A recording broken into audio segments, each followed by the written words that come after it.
Thank you for joining us today. On behalf of NSG and Satellogic, I welcome you on our webinar, Agriculture and Environment webinar. At NSG, we launched NSG UP42, the first and only Earth observation platform in Saudi, licensed by Communication, Space and Technology Commission to serve the local market. And for our global expansion, we acquired UP42 from Airbus to expand and serve the global market. So we are two different entities under NSG. In NSG as well, we are enabling or we provide an easy access to more than 200 satellites with different type of data from SAR to optical elevation. Also, we simplify the data management and harmonize it in one formatting in a set place under the data management section. Also, we built the platform to enable a smooth and we simplify the integration with your current workflows using APIs and SDKs, or if you choose to use simply the web or the console. So I will hand it over to Satellogic team to explain what is how the satellite or the Earth observation are transforming the agriculture and environment sector. Hi everyone, my name is Mohammed Al-Garni. I'm leading the partnership and also the product marketing as well as the VMO from NSG UP42. Again, as my colleague Umar mentioned, we are delighted to host today's session with our partner Satellogic, one of the Earth observation data providers available through the NSG UP42 platform. So as Saudi Arabia continues to invest in agriculture and environmental sustainability and major national projects under the vision of 2030, satellite imagery is becoming an essential tool to support better planning and decision making. So today Satellogic will share the capabilities and real-world use cases, the use cases they will be using, and also demonstrating how satellite imagery can support agriculture and also the environmental monitoring and many other applications. We hope you today find this session valuable and discover new opportunity to leverage the satellite data within your organization. With that, I would like now hand it over to Satellogic team, Sean and Tony. The floor is yours. Great, thank you very much, and good morning, everybody. So my name is Sean. I've been in Satellogic for a few months now. I've been also within a environmental company for a little while before that, and I absolutely love the use of satellite data and remote sensing for agriculture and environmental purposes.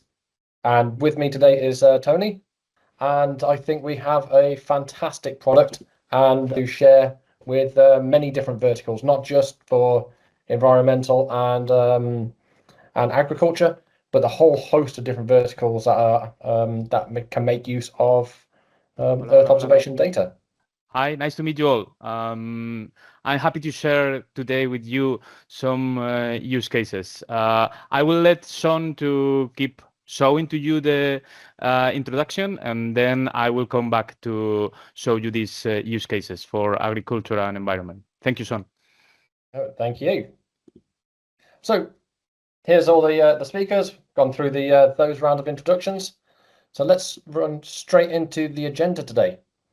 So yeah, I'm going to quickly go through the overview of the company, and I'm going to keep it very high level and very brief, because I know we're all here to think about learn about Tony's environmental use cases and going on a little bit further with a bit more deeper dive into some of the topics here.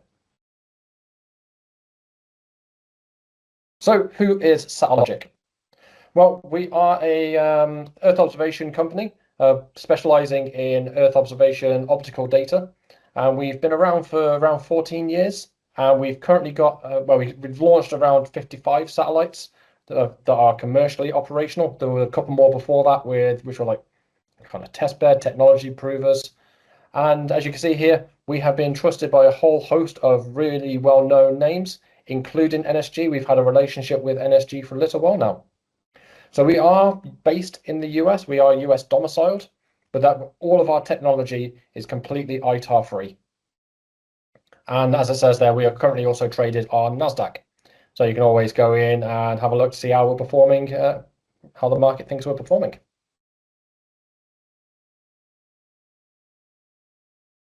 So yeah, as it states here, we are building infrastructure to power persistent global intelligence. So I know for a lot of environmental use cases, especially on my previous role was actually in doing mangroves. So when it comes to this kind of work, you want that persistence. You want that kind of as much data as you can possibly get, which at the kind of scales that Sentinel-2, as incredible as it is, that kind of thing just can't quite provide and plug the gaps where the say the UAV or drone footage will come in. So we like to think that satellite data is there plugging a little gap of that persistent global intelligence to be able to really get a good view of what is happening on the ground at different cadences, different timescales. So we are able to continuously monitor many different locations using our fleet of satellites. And this, it gives you the details you need to make those kind of decision-making activities. Just as a quick sneak peek into the future of Satellogic, and I'm going to steal a little bit of the thunder, but we're constantly innovating at what we do. So no two satellites that we've got in orbit right now are the same. We're constantly innovating, constantly bringing a little bit more technology and improving what it is we do. And this comes to our newest constellation, which is going to go up soon, which is called our Merlin constellation. And the best way to think of this, for those who are aware of Sentinel-2, I like to think of it as a Sentinel-2 collecting daily at 2-meter resolution.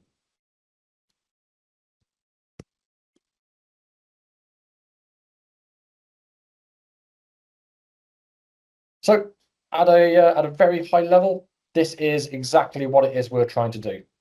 We are the operational intelligence at the planetary scale, and we are operating in many, many different verticals, including agriculture at the moment. But one of the key things that really attracts many organizations to us is the ability to have fully sovereign control. As I said earlier, we are totally ITAR free, so that has a few easier ways of getting hold of satellite technology. We are going to be with our Merlin constellation. The entire fleets that we have are geared towards total global remapping, and this will be much more effective when we launch our next fleet of satellites. So that was a really quick canter through who we are as a company, but I know that everyone's here for the use cases.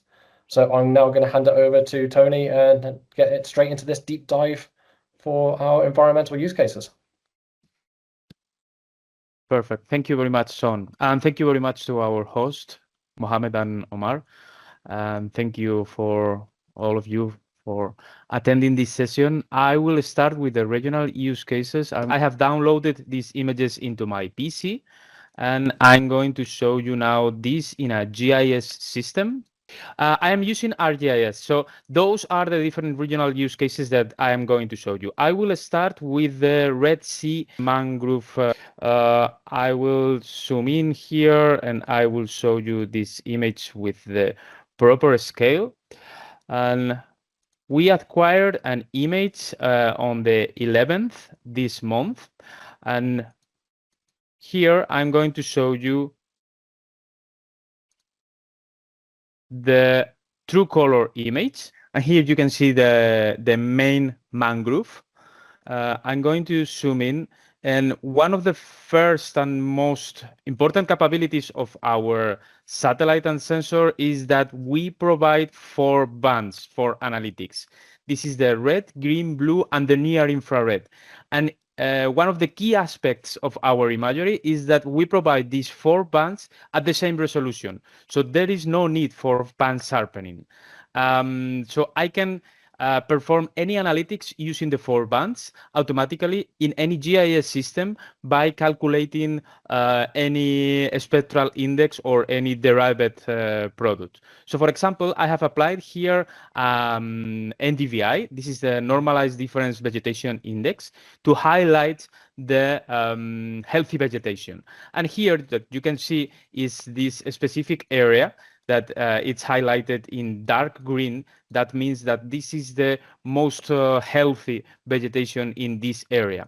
In the reddish on orangish colors, it's in the non-vegetated area, and in a yellowish or greenish or light green is some areas with less healthy vegetation. But this is important just to extract this information, and even I can zoom in some more so you can check even the information at a very, very specific level. So I can perform some quick analytics and double check the information related to the index. And at this point it's 0.2, which means healthy vegetation. The closer to 1 is the healthier vegetation. The closer to -1 is non-healthy vegetation. So all these colors are non-healthy and all these green colors are healthy vegetation. In the true color image, I can see also this this information with a very high resolution. And I have here also another image acquired at the same area, but in January 2025. I'm going to show you a quick comparison here with this GIS system. So I can select the swipe and I can see the differences, not only in the vegetation, but also in the tidal water and in the surrounding areas, which they have changed a lot because this is a coastal area and there are several differences in these coastal regions. I will move forward with the next use case. That's the Alcacim palm.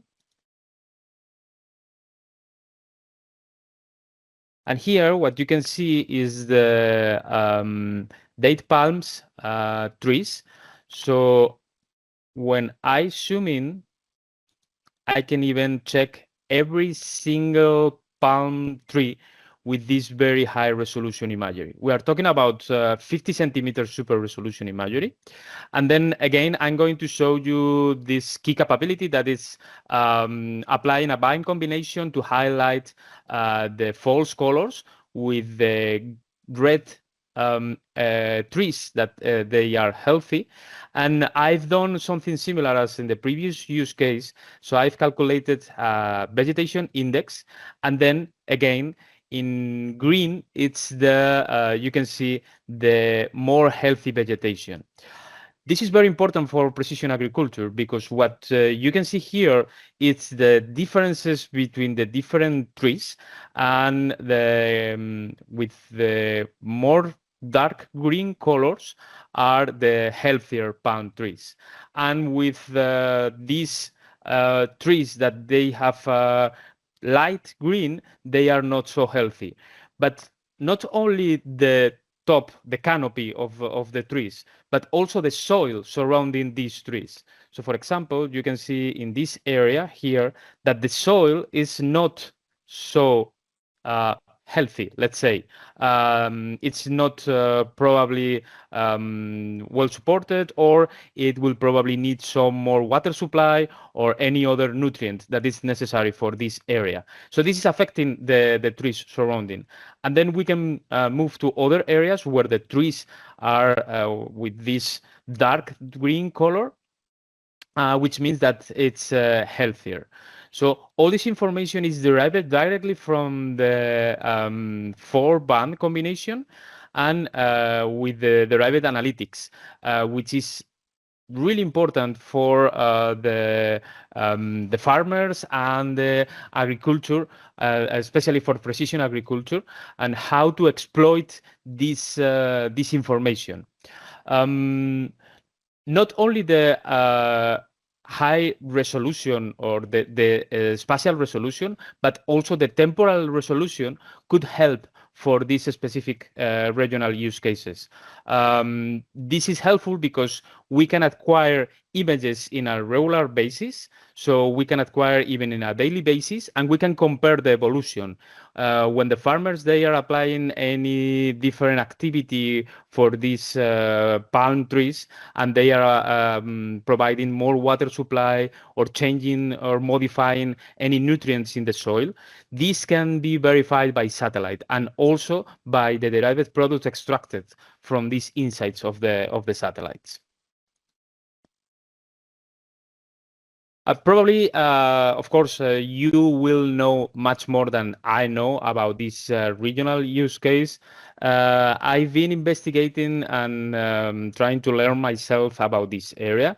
And I've been doing some research about this natural area that is based on a volcanic area with different lava flows and different protected areas in this region. And what I've been doing is, this is the true color image. This is the red, green, and blue. And I have made a quick band combination to highlight the content of the soil in the surface. So if I highlight different bands like the blue and green band, and with this combination, I can highlight the content in minerals in the soil. So for example, here you can see these bluish and yellowish areas, which means different contents on minerals.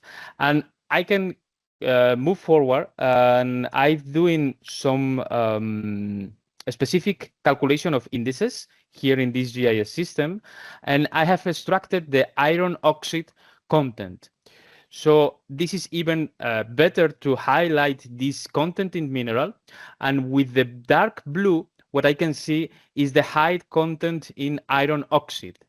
So this is very important, not only for conservation of these areas, but also on the evolution. If there are movements or modifications in the content of these minerals in the surface, then this can be checked and tracking and monitoring these differences in the time.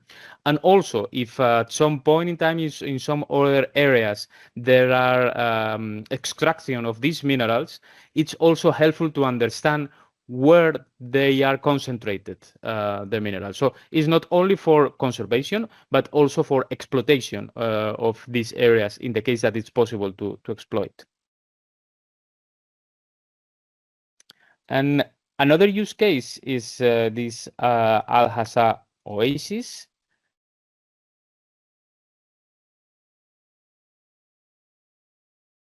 We acquired an image just a few days, 11th July, and I've made some similar comparison, but I will show you now some of the different examples that we have been doing in this area.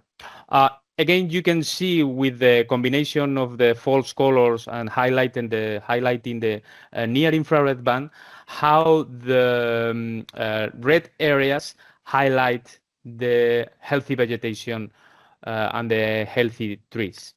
And I had the opportunity to check an image in our archive that it was acquired on April 2024. And I've been checking this area for some changes that I'm going to show you now, because I have detected some improvements in the area. So for example, I can swipe here and roughly see some of these changes, but especially, for example, here in this area, there are some roads that they were initially 2 years ago like car tracks, and now they are paved roads with all the infrastructures needed for the transportation. So this is the main road that it changed. Also, there are changes in some buildings and some specific areas. Like, for example, I would like to highlight this. Uh, in April 2024, this area was covered by trees, but nowadays it changed the land use and there are no more trees. So this is not only for check the current status nowadays, but also for monitoring the changes and verify that how it's modified depending on the policies applied to the territory. There are also some changes in new buildings that they can be detected visually. And of course, there are options to create, for example, deep learning models to detect building footprints and apply these deep learning models to the two timestamps and then compare. So it's easy to highlight and verify the changes in the buildings and then go directly to these changes and verify if those buildings are properly constructed or if there is any inconsistency in the policies of making these buildings.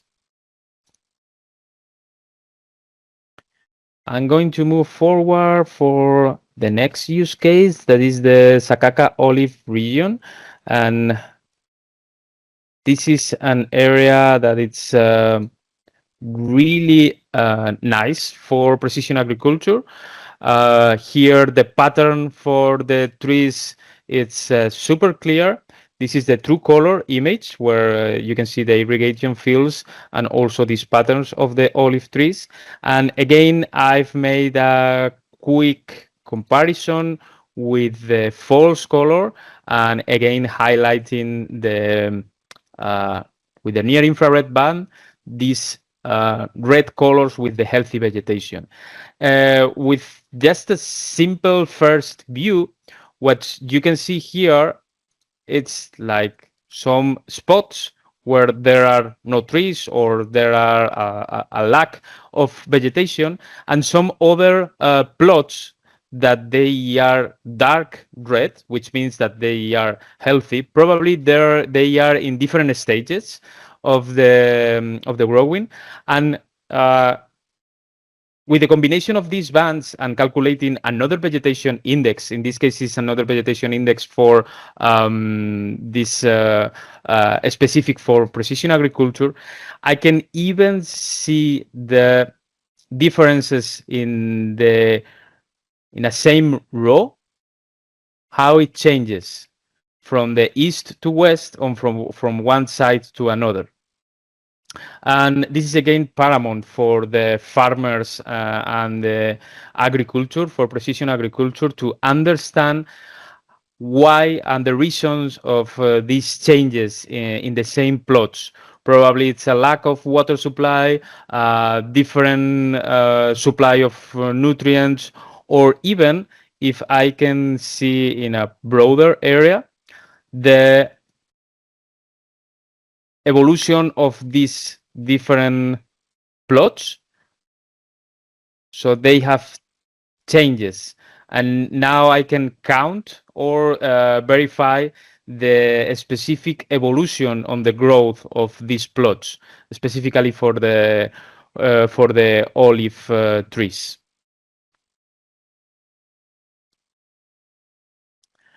And finally, I would like to show you one of the last regional use cases, that it's the coffee farm in Al Rif and Al Kolani. This image was acquired on the 12th July, and this is the real color image with the red, green, and blue. Again, I have applied a false color band combination, highlighting in red with the near infrared band. And what I can see here, as I am not an expert on coffee farming, but I can see some differences in the terrain. Like for example, some areas close to the streams that they have some slopes with healthy vegetation that other slopes. And one of the things that I have verified during my quick research is that these farms, they need a specific water content. So I have calculated another different index. This is the normalized difference water content index. And I have verified the water content for the soil. And what I can see here, you will see this layer that it highlights in dark blue more content in water, and in white is less content in water. And you can see that the concentration of water content is located in the streams, basically. And then from these streams, there are some slopes that they have more water content, and then other slopes that they have less water content. And even I can highlight the areas with a lack of water content, probably close to zero, or areas that they have a high level of water content. This is again some the kind of information that it's really helpful for the farmers to understand the patterns and what's the evolution of the water supply for this area. I understand that it's not only based on water for the growth of the coffee, but there are some more parameters and some more factors that they may affect to these farms.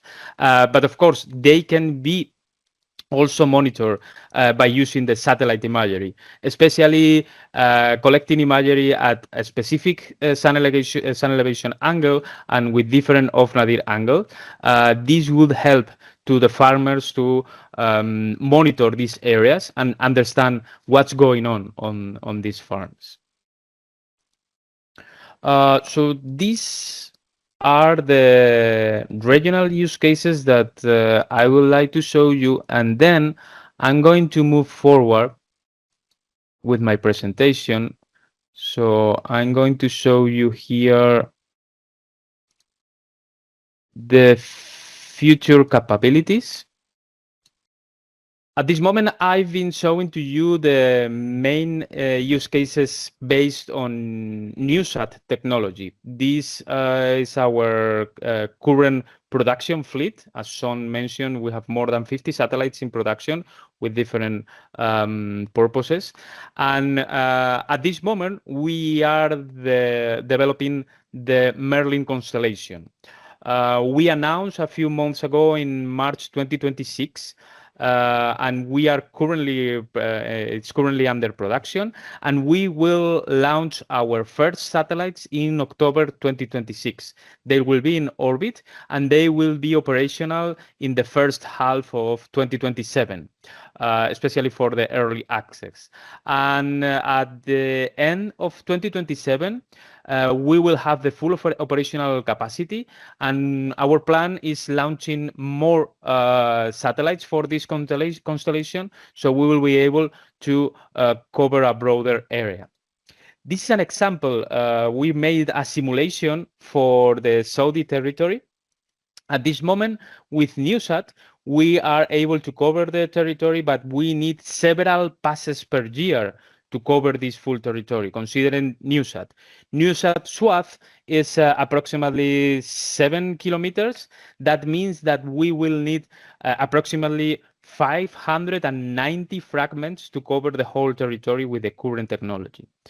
With this new development for Merlin, we will be able to cover the same territory only with approximately 13 to 15 passes, fragments, to cover the whole territory of Saudi. That's because the swath of these satellites is 170 kilometers.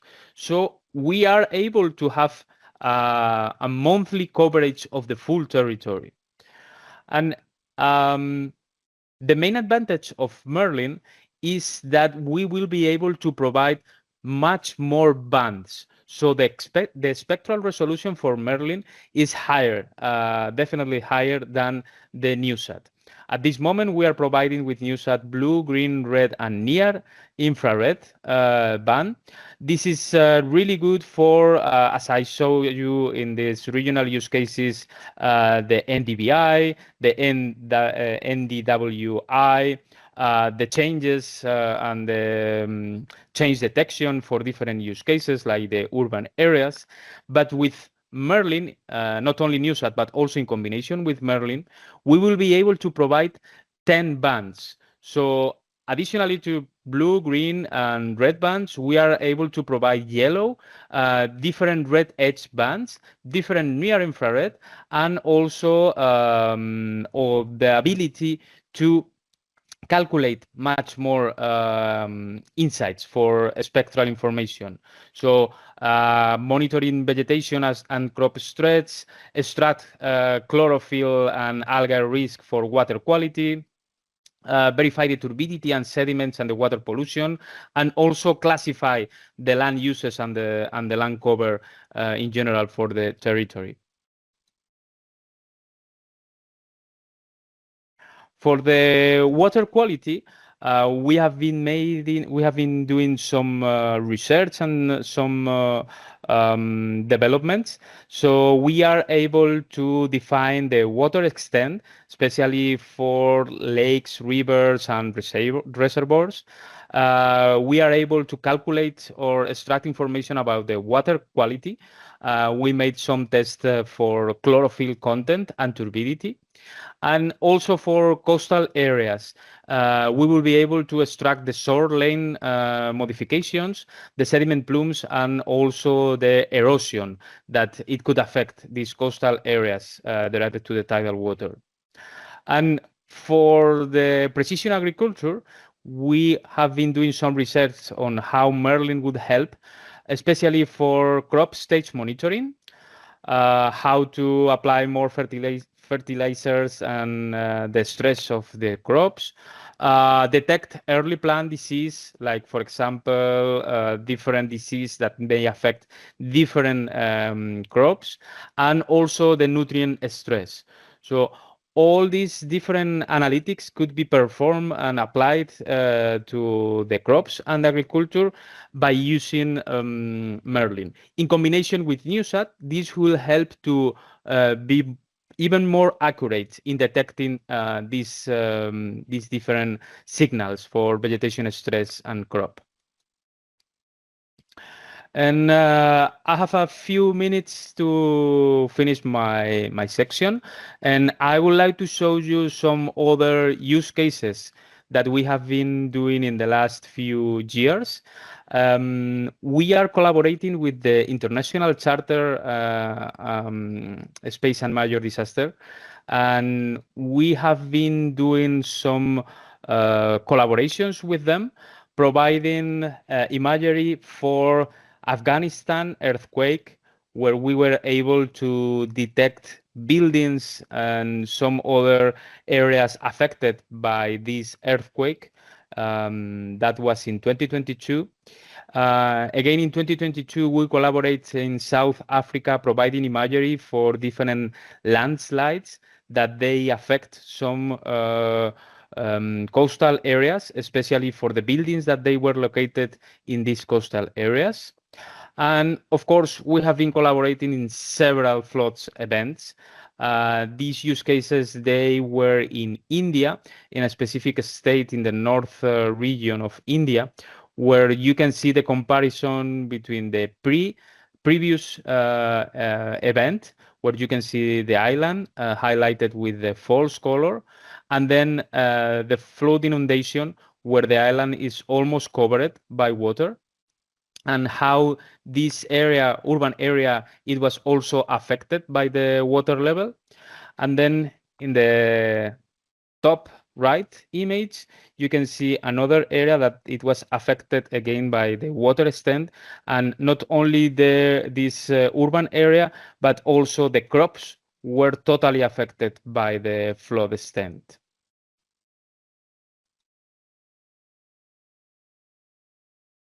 Those are some more use cases that we have been checking previously, especially for the earthquake, the landslides, and the flood events.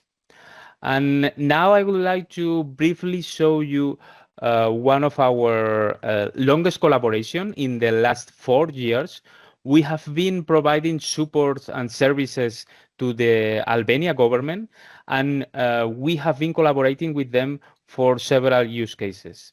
One of these use cases, they have seasonal events related to forest fires in summer.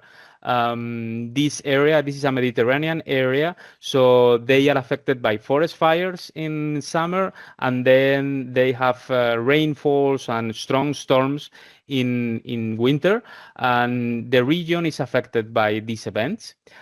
For these forest fires, they have an island that it's usually affected in summer, and here you can see the true color. Usually with the true color, you can see the areas affected with a brownish area that it's compared with the greenish area. But by using the false color and the use of the near infrared band, it's easy to understand the extent of the burned area. And then applying a burn area index, it's easy to verify the extent and calculate the square kilometers affected, which is useful for recovery stages after the event, or even to prevent future forest fires in the same area by understanding the previously burned areas and protecting the rest of the areas to be burned in the future. Another event are floods that they happen in usually at the end of summer or early winter. And in this area, there are several crops surrounding a long river.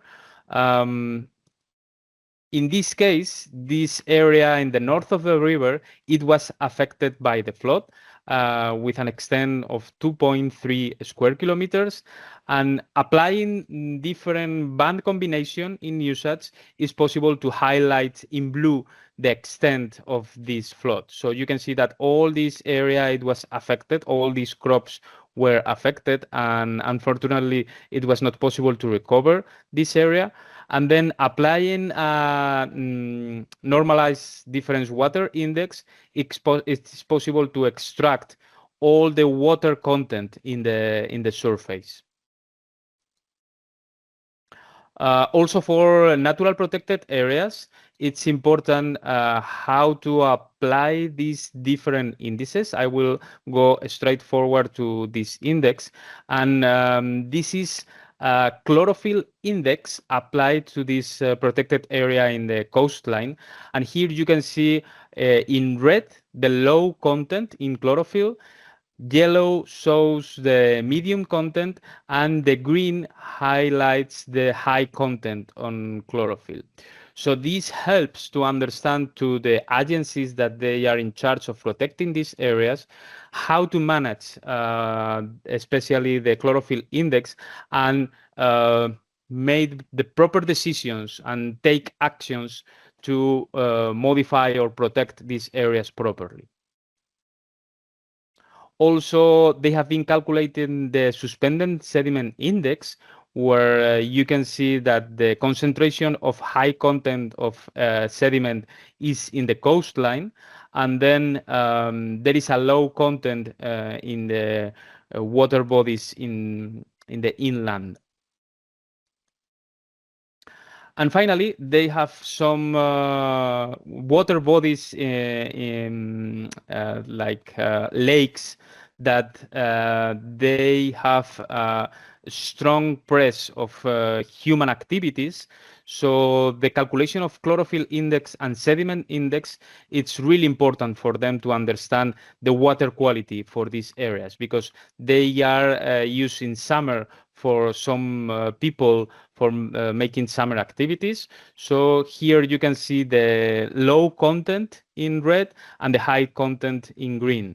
And then they can verify the different chlorophyll index in the different lakes and reservoirs that they have inland. And also for the suspended sediment index, this can verify how the high content is especially concentrated in the shoreline of these lakes or even in the tails of the reservoirs.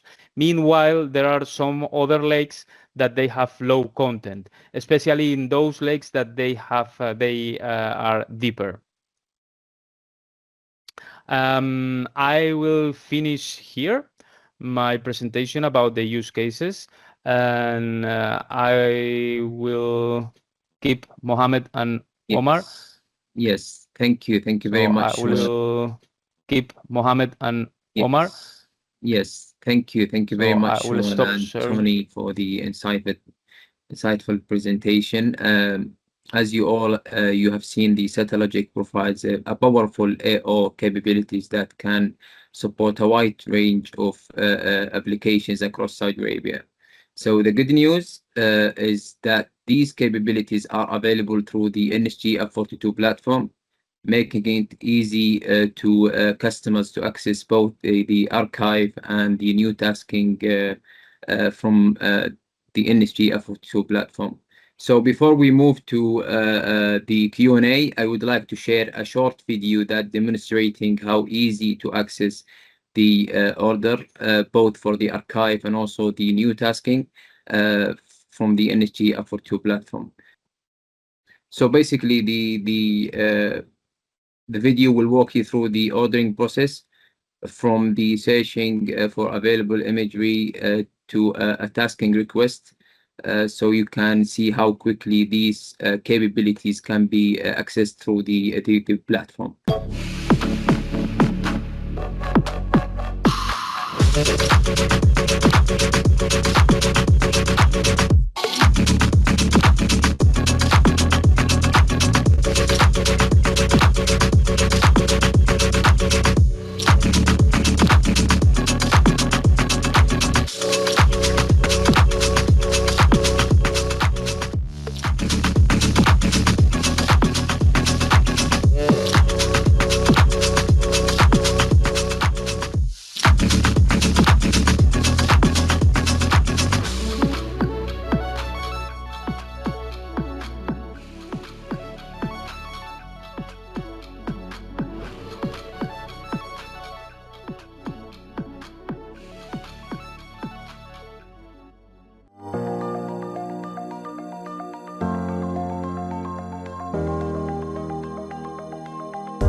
So as you have seen, accessing the AO data through the NSG platform is a simple and streamlined process. Whether you're looking for archive and also you need to task a satellite for a new acquisition. Our platform provides easy access to Satellogic and also many other leading data providers. So our team from the sales and customer success team also available to support in selecting the right data and getting the started with your projects. So now we will welcome your questions. Please, if you have any questions to our Satellogic team or NSG UP42 team, please write your question. I think we have received the first question from Amal. Yes. That's if you can take it, Omar, where can I find open source data for research purposes? Yes, actually, we offer an open source data or free data in our platform, NSG UP42 platform, through two different satellites, Sentinel-2 and also the Landsat 8. So, but there is one condition. If you want to register on our platform, you need to be an official organization, either a company or university account. We are not registering any individual user at the moment. Perfect. I think there is some questions in the chat, not only in the Q&A. I believe that there is a question from Mohammed Khan related to Satellogic, if they can. Yes, he basically asking measurement of water quality and a quantity of the planets and crops detection.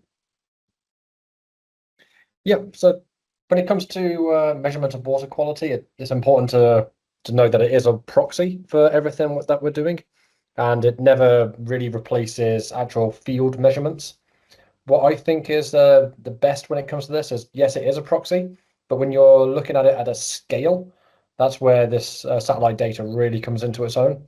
And with our Merlin constellation, there's a whole host of new proxies that we're going to be able to deliver and indexes that we can deliver. I think one of the things, just coming from my experience with mangroves, one of the things that I'm really interested in is the salinity and seeing if we can find detect salt crystals that have dried up during that tidal movement. So there's a whole host of things which are coming with our new technology. We are very open to hear ideas to what we might be able to do with the bands that we've got. And yeah, very excited going forward. When it comes to quantity of the plants and crops, it really depends. So if we're looking at a very dense area, we might be able to just see the canopy coverage rather than count individual plants.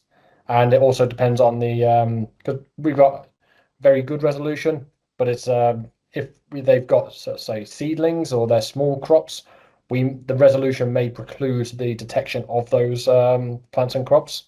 But as you saw with Tony's presentation over the let's say the mangrove area or the date farms, that we are able to see those individual trees if the canopy is apart. Okay, great. Yeah, we will start with DS, then we will move to Shahadat. Thank you. So thanks, Omar, for unlocking. And while through the presentation, is it possible for us to order maybe 2-dimensional or 3-dimensional data, like on demand?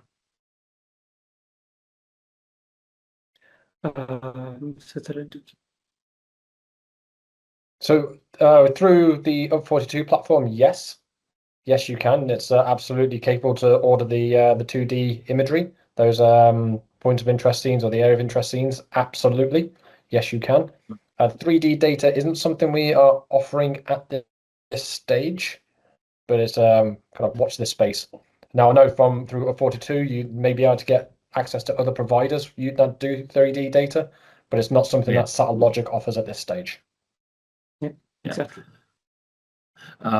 Just one follow-up question. So what is the best resolution we have when it comes to the non-agriculture use? Or it's just only agriculture you're catering at the moment? No, at the moment we are capturing for a whole host of different use cases. Yeah, there's lots of different verticals we're actually capturing for. but we have two different generations of satellites up at the moment. We have the Generation 4, which is being decommissioned at the moment. There's I think there's only 3 Generation 4 satellites up right now, but that is 99 centimeter native, super resolution to 70 centimeter. And then our Mark 5, which is our current satellites that are most capable up at the moment. It is 71 centimeter native, super resolution down to 50 centimeter. And our next generation, the Merlin constellation, that is native at 2 meter resolution, I believe. We do have other satellites going up. We are, as I said, there's a whole roadmap of getting our next generation satellites up, which will have even higher spatial resolution than that. Sure. So the best resolution you provide is 30 centimeter native, right? At the moment, it's 70 centimeter native we offer as our best resolution. Okay. Understood.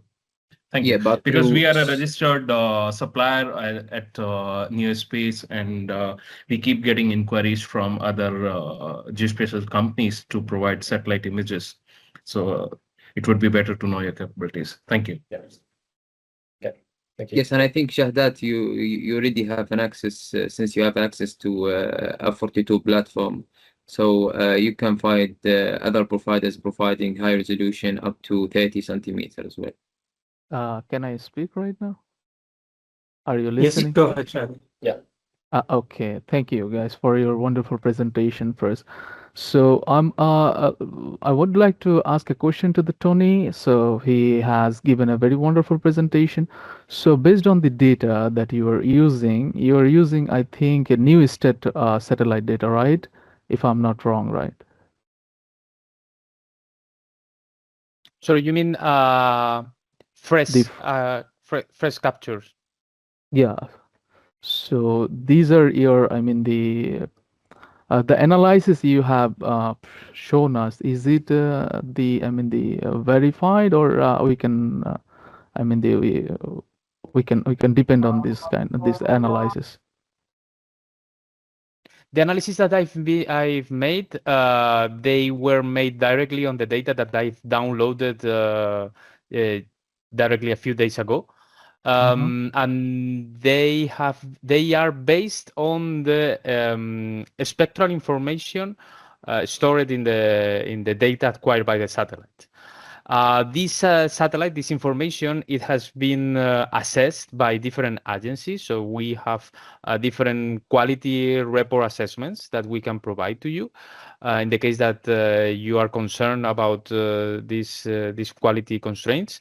And of course, we recommend to perform some comparisons with other data to verify the results. But in any case, I can confirm that our data is used by different agencies for these kind of use cases. Okay. So the last question is, I mean, since you were working on the agriculture and environmental monitoring, so why you are considering the TOA data, not considering the BOA? I mean, the TOA means the top of atmosphere, and BOA means the bottom of atmosphere. Why you are considering TOA, not the BOA, for the analysis of the data? We are currently working on the surface reflectance, the bottom of atmosphere, but at this moment it's a beta development, so it's not in production.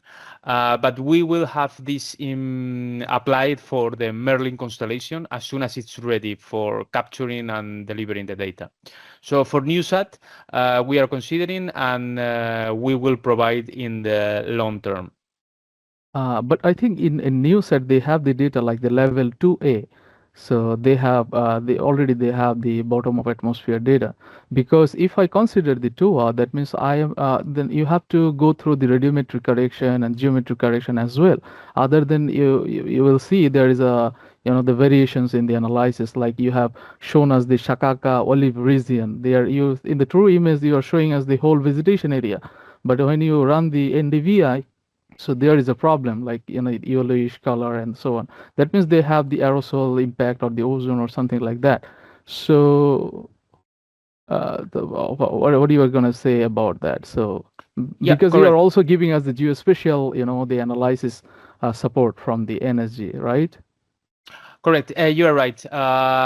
This information related to the atmosphere content is stored in the values of the data. So what we are doing at this moment is applying or supplying the TOA factors.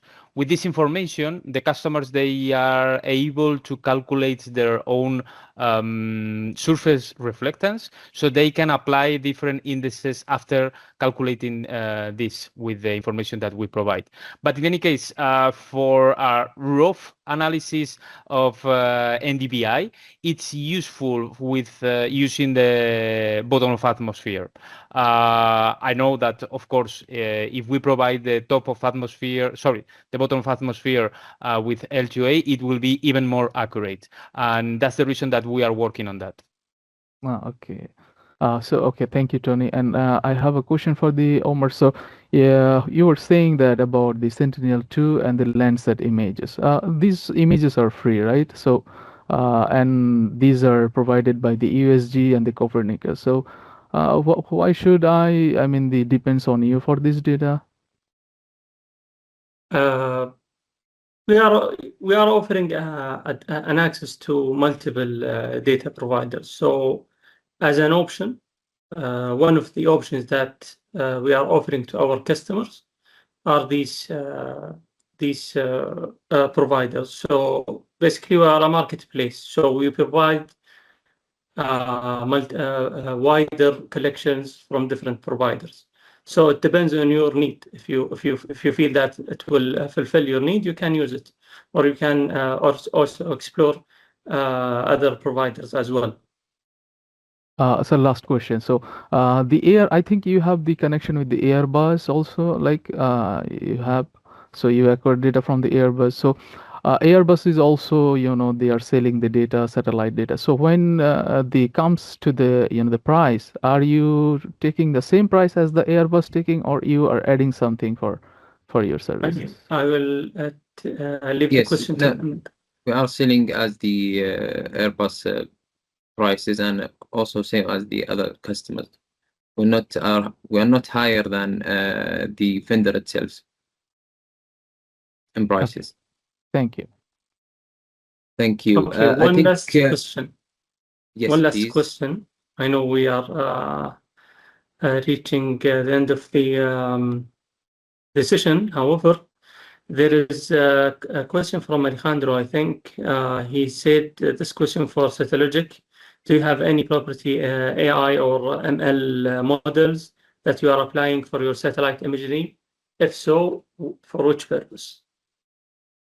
So we are working on some AI ML models at the moment. They're very much, majority of them are object detection models for a variety of different use cases, maritime being one. We also have a land use model, which is maturing very quickly. So hopefully that'll be something which we are able to release very soon. I've only been in the company a little while, but Tony, do you have anything extra on that? At this moment, we are able to provide specifically land use land cover, the land use land cover layer for all the images that we are collecting. This is based on L1B, so it's approximately 1 meter resolution, and we are providing like 10 to 12 different classes for this land use land cover. If any of you are interested, you can contact us and we can discuss the possibility to provide this information. Perfect. Thank you very much, Sean and Tony, and thank you for questions and engaging discussion. On behalf of New Space Group, I would like to thank Satellogic team for sharing their expertise and valuable insights, and thank you all for taking the time to join us today. We hope this webinar has provided a better understanding of how satellite imagery can support agriculture and environmental monitoring and many other applications across Saudi Arabia. So if you have any additional questions or would like to explore how to use the NSG UP42 platform, we can support your organization by reaching out to our sales or customer success team. Please feel free to reach out to us after the session. We would be more than happy to continue the conversation. Thank you once again, and we look forward to working together, and have a nice day, everyone. Thank you so much.